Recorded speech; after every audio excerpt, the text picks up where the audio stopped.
Mamayang hapon pa ang meeting namin ng daddy nyo, kaya naisipan namin na magsalo-salo tayo ngayon, sabi ni mommy. Nandito kami ngayon sa kanilang suit. Alas 6:30 pa lang nang tumawag sila, upang sabihin na sabay-sabay nga daw kaming mag-breakfast. Kung hindi lang malakas sa akin ang mga biyenan ko, mas gusto kong matulog lang sana, at gumising na lang mamayang hapon. Alas 3 na yata ng madaling araw, nang makatulog ako ng maayos.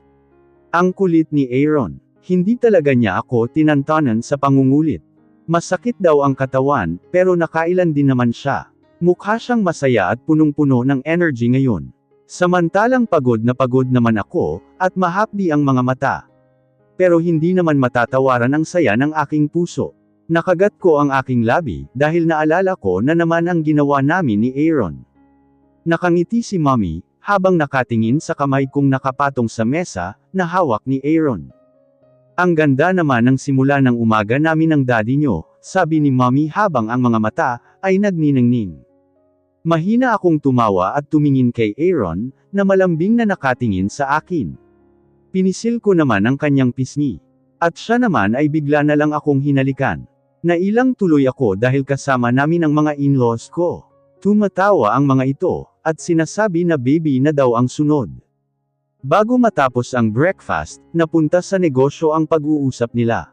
Kahit paano hindi naman apektado ang kakayahan ni Aaron sa negosyo, kahit na may amnesia siya.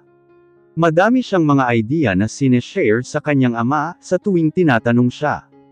After 2 weeks tingin mo pwede ka nang pumasok? Tanong ng biyenan kong lalaki. Sorry Jenny. Ang dami kasing mga event at mga project na nagkasabay-sabay, sabi ni Dad. Ang bait talaga nila sa akin, kahit pa nang hindi pa kami kinakasal ni Aaron. Ngayon nakasal na kami, parang nadoble pa ang pag-aalaga nila sa akin. Tinuring na talaga nila akong anak.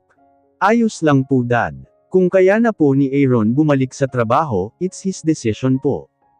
Huwag lang siya mabigla. Baka doon na bumalik ang alaala niya kapag nagkataon. Paano na lang ako? Kinakabahan tuloy ako. At paano kung punta-puntahan siya doon ni Maureen? Baka doon na ako tuluyang sumabog at magalit. Babalik na din ako sa trabaho ko, kung ganoon. Para naman hindi ako parang baliw sa kaiisip sa asawa ko sa maghapon. After breakfast, nag-aya si Aaron na maglakad-lakad sa beach. Sumilong kami sa mga cottage, nang masakit na sa balat ang sikat ng araw. Nag-lunch kami sa restaurant sa malapit. At sa gabi ay sa kwarto na lang kami kumain.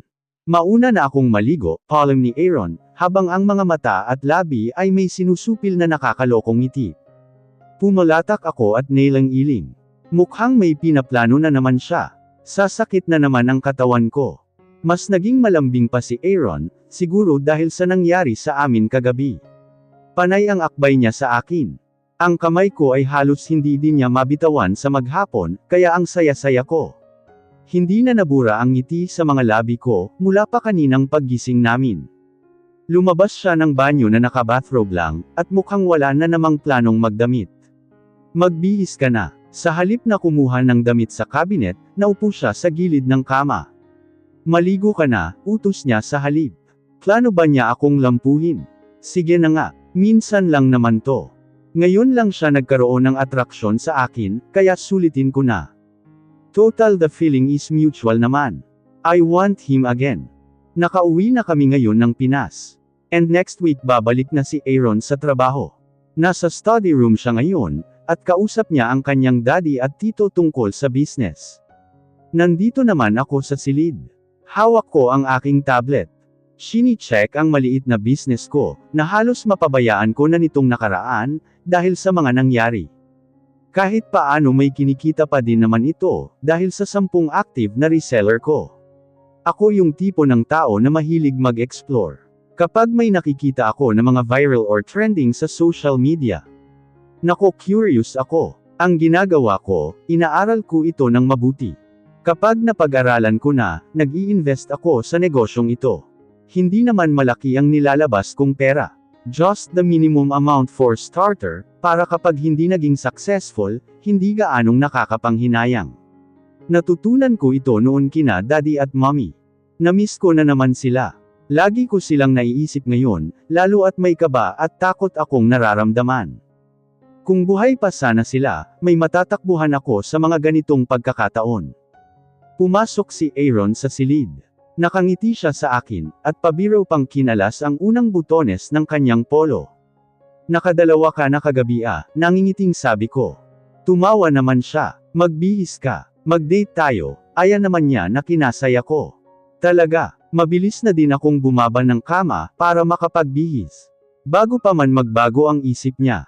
Nagpunta kami sa mall, naglaro kami sa arcade. Bakit dito mo ako dinala? Naguguluhang tanong ko. Nagpalit ako ng token, at una kaming pumasok sa may videoke booth. May napanaginipan ako kagabi, sagot niya nang hindi tumitingin sa akin. Naghahanap siya ng kanta sa may songbook. Napanaginipan o may naalala siya. Tungkol saan? Medyo nakaramdam ako ng kaba.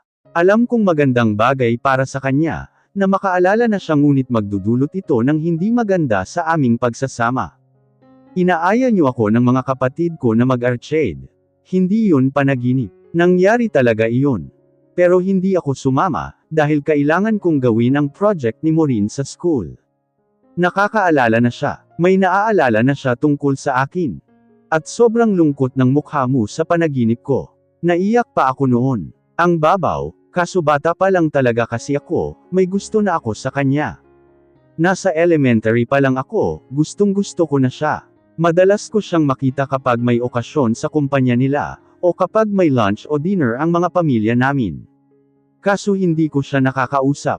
Mailap siya, at mukha ding suplado. Ngumingiti at tumatawa lang siya, kapag kasama niya si Maureen. Parang kay Maureen lang nakasalalay ang kanyang kasiyahan, ang kanyang buhay. Inabot niya sa akin ang microphone. Akala ko ikaw ang kakanta. Nagtatakang tanong ko naman. Ikaw, sayo ang kanta na iyan. Napanaginipan ko iyan ang kinanta mo Nagsalubong ang aking mga kilay. Sure siya na panaginip lang ito. Parang lumundag ang puso ko, nang tumugtog ang kanta na sinalang niya. Kinakanta ko to madalas noon. We keep behind closed doors. Every time I see you I die a little more. Bahagya pang nanginig ang boses ko, dahil nakatuon sa akin ang mga malamlam niyang mga mata. Habang kumakanta ako, bagamat nakatingin siya sa aking mukha, para bang ang lalim ng iniisip niya. Kumanta pa ulit ako ng isang kanta. Ngunit nang siya na, hindi siya kumanta. Ang daya, pinatalas ko ang aking nguso, na agad naman niyang hinalikan. Hindi ko alam kung kumakanta ba ako, sabi niya. Sus, alam mo, kumakanta ka kaya, pero ayos lang at baka si Maureen lang ang maisip niya, kapag pinilit ko siyang kumanta. Hindi kaya si Maureen ang iniisip niya, habang kumakanta ako kanina. Naisip ba niya na mas matimbang pa din si Maureen? Sa susunod, inakbayan niya ako. Kumain na muna tayo, tapos samahan kitang mag-shopping. Ayaw kong mag-shopping, sabi ko naman. Nabanggit pa lang niya, parang napagod na agad ako. Yeah, that's what I thought. But I want to shop for you. Ayaw mo ba? Sige na nga, malakas ka sa akin Mabilisan kaming kumain, para masimulan na naming mamili. Para makauwi na din agad. Namimili ako ng undies nang lumapit sa amin si Maureen. Basta na lang niyang hinalikan si Aaron. Bagamat sa tabi ng labi lang niya ito dinampyan ng halik, hindi ko pa din nagustuhan. Nakangisi siyang tumingin sa akin, habang ang kanyang kamay, ay nakahawak sa bewang ng aking asawa. Ayaw kong may skandalo, kaya pinakalma ko ang aking sarili. Pero sa isip ko nasa bunutan ko na siya. Dumating ka na pala, hindi mo man lang ako kinontak. How are you? Wala ka pa din bang naaalala? Hindi nagsalita si Aaron. Pasimple niyang binaklas ang kamay ni Maureen, na nakahawak sa kanyang bewang, at ilang hakbang na lumayo sa babae. Maureen, please go. Pakiusap niya sa babae, gamit ang mahina at malumanay na boses. Namimiss na kita Aaron. Pinauwi mo ako ng Pinas, tapos ganito ang ginagawa mo sa akin. Malungkot na tumingin ang babae kay Aaron. Nag-iwas din ng tingin si Aaron. Ako na lang talaga ang naiilang sa sitwasyon naming tatlo. Tumalikod na ako, at nagpunta sa ibang section. Tinuloy ko ang pamimili. Kung sasama si Aaron sa babae, bahala na siya. Nakakainis. Kung eskandaloso lang talaga ako, baka kung ano na ang nagawa ko. Kaso hindi ako ganoon na klase ng tao. Nang may umakbay sa akin, nabawasan ang bigat sa dibdib na daladala ko. I'm sorry, bulong niya. I tap his arm. It's okay. Tinuloy namin ang pagsa-shopping. Parehas kaming tahimik. Nawala na ako ng mood, kaso ayaw ko namang mag-aya na umuwi na. Si Aaron naman ay nananantyang nakamasid sa akin. Nang makauwi kami ng bahay, agad akong pumasok sa banyo. Hindi ko ito nilock, kaya malayang nakapasok si Aaron. Hinubad niya ang lahat ng kanyang suot na damit. Seryoso naman ako habang pinapanood siya sa kanyang ginagawa. Humakbang siya, kaya umatras naman ako at sumandal sa malamig na tiles. Binuksan ko ang shower, at nagsimulang tumulo ang tubig sa aking katawan. Lumapit si Aaron, at idinikit niya sa akin ang kanyang katawan. Siniil niya ako ng halik, at ang kanyang kamay ay agad na gumapang sa aking likod. Hinaplos at pinaglaruan niya ang aking balat, habang ang kanyang labi ay nakikipag-espadahan sa aking dila. Napaigtad ako at napahawak sa kanyang buhok. Jenny, you're making me crazy. Bulong niya sa aking tenga, bago bumaba ang labi niya sa aking leeg. Bahagya niya itong kinagat. Aaron, napakapit ako sa kanyang balikat. Dahil sa pagtatampo at pagseselos na nararamdaman ko, parang mas nakadagdag pa ito sa ibang nararamdaman ko, habang nakikipaglambingan sa aking asawa. Don't leave me, Jenny. I don't know what really happened but please trust me. Don't leave me. Naiiyak akong tumingin sa kanya. May iba ka bang naaalala? Tanong ko dahil iyon ang nakikita kong dahilan, kung bakit ganito ang sinasabi niya sa akin ngayon. I don't know, but I have this really weird feeling. It's making my head hurt. Huwag mong pilitin ang sarili mo. Magpatingin ka ulit sa doktor. Tumango siya bago sinubsob ang kanyang mukha sa aking chest. Don't leave me, okay. Hindi ko alam kung ba't siya nagkakaganito. Kinakabahan tuloy ako. Pakiramdam ko may hindi magandang mangyayari. Sigurado ka ba talaga na kaya mo nang bumalik sa trabaho? Tanong ni Daddy kay Aaron. Kumakain kami ng agahan. Maaga kaming nagising kanina, dahil nag-walking kami sa may malapit na park dito din sa loob ng village. Yes, Dad. I know that you need my help already. I'm fine. Magaling mag-alaga ang asawa ko eh. Nginitian niya ako. Nanunuksong tumingin sa amin ang kanyang pamilya. Ngumiti naman ako sabay nguso kay Aaron, ngunit basta na lang niya akong hinalikan. Nag-init ang aking pisngi. Hindi ko na magawang tumingin sa kanyang magulang at mga kapatid, dahil sa labis na hiya. Masaya kami na mas pinili mong ayusin ang pagsasama niyo ni Jenny. Kaysa, hindi na naituloy ng ate ni Aaron ang kanyang sinasabi, dahil tumikim ang daddy nila. Ngumiti ito at binago ang sinasabi. Masaya kami para sa inyo. Baby na ba ang kasunod? Dumating ang period ko kanina, kaya walang nabuo. At plano ko ding pumunta sa OB-GYN mamaya, upang bumili ng pills para wala kaming mabuo, kapag maulit pa ang paglalambingan naming mag-asawa. Wala naman akong ibang hangad. Kung hindi ang maging maayos ang pagsasama namin. Magkaroon ng masayang pamilya kasama si Aaron, pero sa ngayon, hindi magandang ideya na magluwal ako ng inosenteng anghel sa mundo, na siyang lubos na maapektuhan, kapag hindi naging maganda ang pagsasama namin ni Aaron. Napakaniga ko na lang lagi. I know, pero hindi lahat ay permanente sa mundo. Gaya na lang ng amnesia ni Aaron. Pansamantala lang ito, at kapag bumalik na ang kanyang alaala, maaring bumalik ang hindi magandang pakikitungo niya sa akin. Hinihiling ko gabi-gabi sa Diyos, na kung pwede na panghabang buhay na lang kaming ganito ni Aaron. Na kung pwedeng hindi na niya ibalik kay Aaron iyong mga alaala ng nakaraan, para hindi niya maalala na kinamumuhian niya ako. But that was not love. Love is not selfish. Nasa harap ako ng pagkain, pero sinasabay ko sa almusal ko ang kanegahan. I sighed and massaged my temple, and replace my negative thoughts with happy one. What do you think? Tanong ni Aaron. Ha, did I just space out? Magbakasyon ulit tayo, buong pamilya. What do you think? Today is Friday at sa Lunes na siya babalik sa trabaho. Maganda din kung makapag-relax muna kami na buong pamilya. Lahat yata ng miyembro ng pamilyang ito, ay sobrang busy sa kani-kanilang mga career. Nakalib pa din naman ako sa trabaho. Hindi ko nga alam kung makakabalik pa ako. Ang gulo kasi ng isip ko. Baka kailangan ko din ng bakasyon na ito, para makapag-isip ako ng maayos. Nagpapak na kami ng mga gamit namin, nang makatanggap si Daddy ng tawag mula sa kanyang assistant. May emergency meeting daw sa kumpanya, at kailangan silang lahat. Lahat sila ay mayroong katungkulan doon. Dahil dito hindi ko alam kung matutuloy pa ang bakasyon. Mukhang may problema sa isang proyekto, na sinimulan nila last year. Tinamad na akong magpunta sa OB/GYN. Bukas na lang. Para mawala ang pagkabagot, nagbasa na lang ako ng ilang mga articles. Nag-check ng mga emails, at in-update ko ang aking website. I also checked my bank account, na buwan-buwan ay may nadidagdag na 6 digits. Past lunchtime na nang makatanggap ako ng tawag mula kay Aaron. Love, mukhang hindi muna matutuloy ang bakasyon natin, sabi niya, though I already expect it. What happened? Ayos lang naman kung hindi muna matuloy. Gumuho daw yung 6-story building na pinapatayo nila, at may 10 katao daw ang nadisgrasya. At bukod doon, may namatay daw na civilian. Nabagsakan daw ang ulo nito. Dahil kilala silang kumpanya, pinagpiestahan na sila ng media at press. Huwag kang magbubukas ng TV o manunood ng news. I don't want you to be stressed, bilin niya.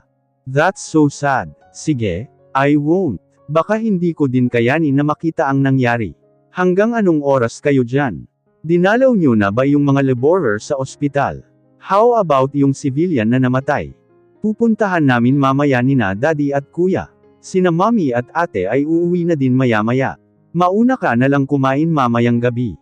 Sumabay ka na lang sa kanila, huwag mo na akong hintayin, okay?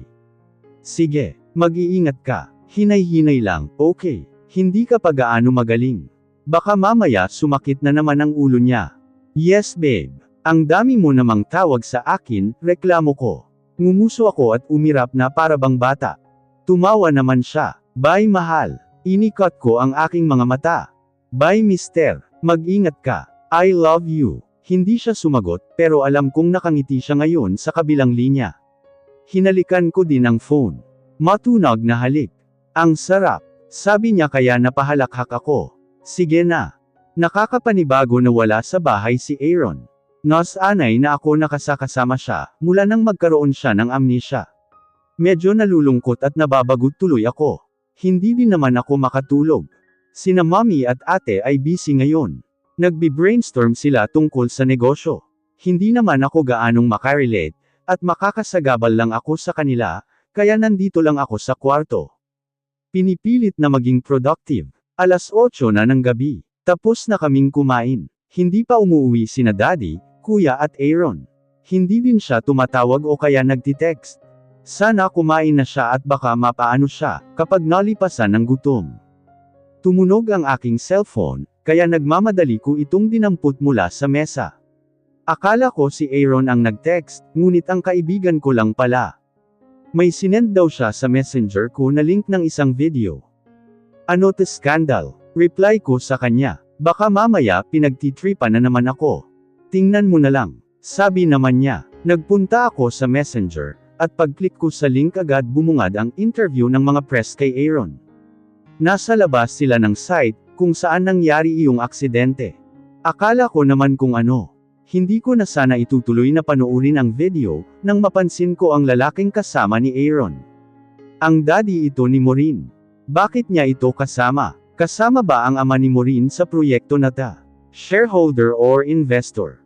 Ang babaeng iyon talaga. Binigyan pa ako ng iisipin. Wala namang issue, ginagawan niya ng issue. Nag-chat ako sa kanya. Hayaan mo na lang muna akong maging masaya girl. Kapag nasaktan ulit ako, edi ayos lang.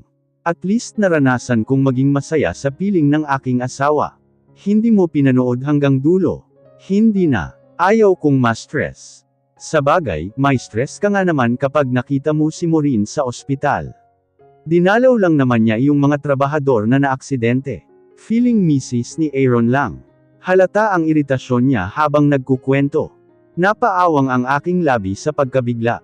Kasama niya si Maureen ngayon. Ano naman ang ginagawa ni Maureen doon?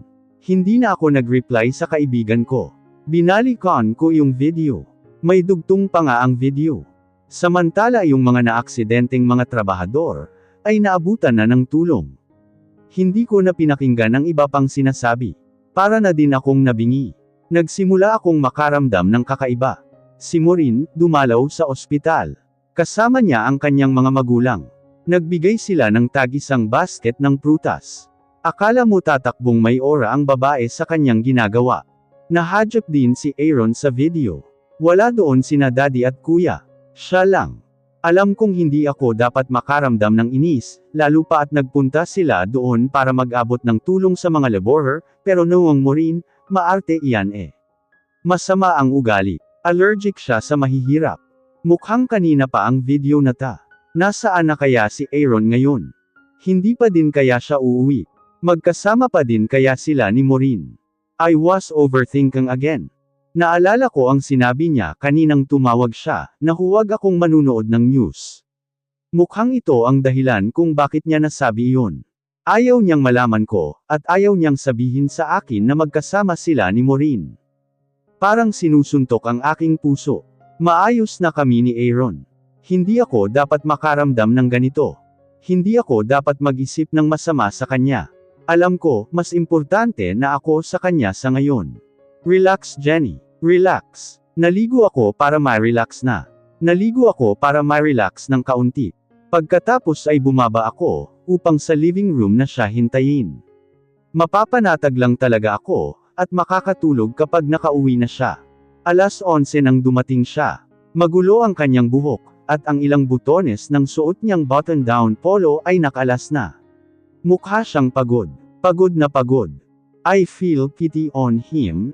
And at the same time half of my thoughts was thinking that he got tired doing something. Something that I would not like. Ngumiti siya nang mapansin niya ako. Hindi kasi ako agad lumapit sa kanya. Pinakatitigan ko siya, at pinag-aralan ko ng maayos ang kanyang itsura. Ba't gising ka pa? Nakangiting tanong niya. Ngumiti ako. Hindi ako makatulog eh. Saka dati pa naman diba, hinihintay ko lagi ang pag-uwi mo. Ngumiti siya at tumungo, kahit na alam ko naman na hindi niya maalala iyon. Para akong tanga noon, na lagi siyang hinihintay. Minsan inaabot na ng 3:00 ng madaling araw ang uwi niya. Wala akong tulog sa magdamag. Tapos uuwi pa siyang lasing na lasing. Pasuray-suray at ang isasalubong niya sa akin, ay ang masasakit na salita. Pero hindi na siya ganoon. Nagbago na siya. Tumayo siya sa aking harapan. Tumingkayad naman ako, at sinampay ko sa kanyang balikat ang dalawa kong kamay. Ang ganda ng ngiti niya. Ngiti na para bang natanggal ko ang kanyang pagod. Ngumuso siya kaya hinalikan ko ang kanyang labi. Smack na nauwi sa madiin na halik. Nang makarinig kami ng tikhim na nanggaling sa likuran namin, ay mabilis akong humiwalay kay Aaron. Ngunit hinawakan niya ako sa bewang. How did the meeting go? Tanong ng kanyang daddy. Hindi ko man lang napansin na nakauwi na pala sila. Baka dumating sila kanina nang naliligo ako. Mr. Karim will back out. Mariing naglapat ang labi ng kanyang ama. Tumingin ako kay Aaron. Mukhang may importante pa silang pag-uusapan, kaya mauuna na lang ako sa silid. Nadako ang tingin ko sa kanyang leeg. Nanliit ang aking mga mata, ngunit agad din itong nanlaki nang mapansin ko ang marka ng lipstick roon. Kahit hindi ganoon kakapal, alam ko ang shade nito. It was pussy red.